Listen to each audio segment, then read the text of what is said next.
Christian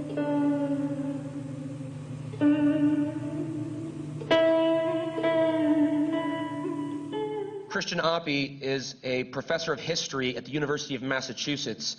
Born in Georgia in 1955, Appy went to college in the mid-1970s in the wake of the Vietnam generation. He is the author of Working Class War, American Soldiers in Vietnam, and Patriots, the Vietnam War Remembered from All Sides.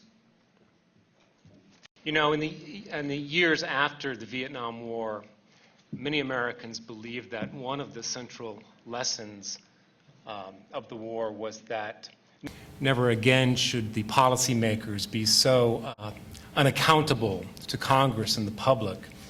And in the future, we really had to open up our foreign affairs to more democratic input. Well, unfortunately, in the 30 years since that war, and especially in more recent years, the institutions of American power have taken a very different lesson from the Vietnam War, and our foreign policy has become even less democratic, more secretive, and more unaccountable. So we're left with these very depressing realities. Now entering our 6th year of this military engagement, which is our 2nd longest since independence. So I'm sure you, like me, listening to this testimony, are searching a bit for some basis for hope. Being here does give me some hope, and that the testimony of these veterans is what that hope is based upon. The courage they have shown in trying to make some meaning out of their experience, and more than that, collectively to try to bring an end to this war, truly does offer some hope. You know, in 1971, the Vietnam veterans against the war energized and inspired an anti-war movement that was becoming increasingly divided and dispirited. And so too now, these veterans are bringing inspiration and energy to the anti-war movement. I find some hope as well in the effort to try to clarify the mechanisms that produce war and have prolonged this occupation, the kinds of economic, military, and ideological forces that bring us to this point. Racism is, of course, a very important and undeniable feature of this war, yet hardly talked about in the mass media. Even oil probably gets more of a mention than racism. It has been a force that has shaped all of our wars, at least internally, and most of our foreign wars, particularly our wars against 4 Asian enemies over the last century. Indeed, the racist epithet gook probably has its origins going all the way back to the war against the Philippines 110 years ago. As has been eloquently stated by a few of the panelists here, while we all have responsibility for racism and its roots are incredibly deep, it really does come from the top in very important ways. Because while all of us share certain prejudices and maybe even some racist thoughts, racism does not really become virulently violent unless it is given sanction by the state and by the powerful. And it has been given sanction and license from the very top in this occupation. George Bush may not, as far as I know, have uttered the word Haji in public, but virtually everything he's said about the war creates the groundwork for racist thinking. His description of the world in black and white terms, good versus evil, you're either for us or you're for the terrorist. He paints great swaths of the globe in the language of civilization versus barbarism, clearly depicting an enemy world of inferiors that certainly fuels the racism that has been discussed here today. I've been particularly moved by hearing so many of the testifiers describe their motives for going into the military, how deeply they wanted to do good and to serve their country, and to help the Iraqi people. Of course, they were lied to by the most powerful. Cheney, you'll recall, said that we would be greeted as liberators when we entered Iraq.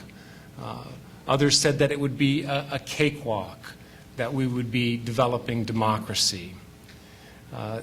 These veterans are telling us a very different story. They were greeted not as liberators, but as invaders and as imperialist occupiers. These circumstances of counterinsurgency warfare and occupation are a kind of perfect recipe for producing violence against civilians and non-combatants. And we heard a lot about that in the panels on rules of engagement. A recipe for inflaming hostility on all sides. But you know, the people that create this policy are really not taking the responsibility for civilian loss. Quite the opposite. They blame it on the very people that we have heard from. This, they say, is an exceptional kind of event, marginal to our main effort, and the work of a few bad apples. These policymakers put our military personnel not only in deep physical jeopardy, often with not even sufficient supplies and armor, but they put them in a kind of moral jeopardy in which they were put in sort of an impossible situation and asked to do the right thing and given a set of rules on a card and then told that, well, if all else fails, do what you think is necessary, and we'll back you up, maybe, after you have responded, made your own decisions about what's necessary force. What I guess I most want to emphasize is that we were all tainted by this war, not just these veterans. And war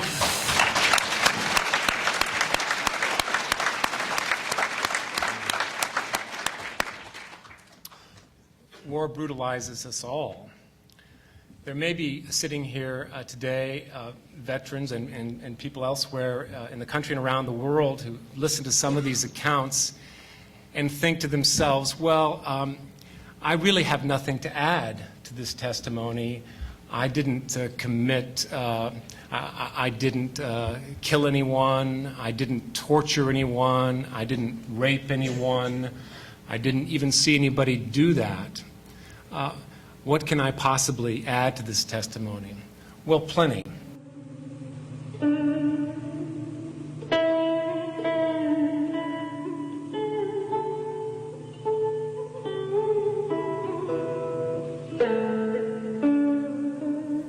These stories are important because they bring new purpose to people who have felt very little purpose in the actions they have been ordered to undertake. And they're important because they show all of us how the responsibility belongs increasingly up the ladder of the chain of the command and lies ultimately and primarily at the very top. Those stories have to be repeated and again for them to be acknowledged as commonplace.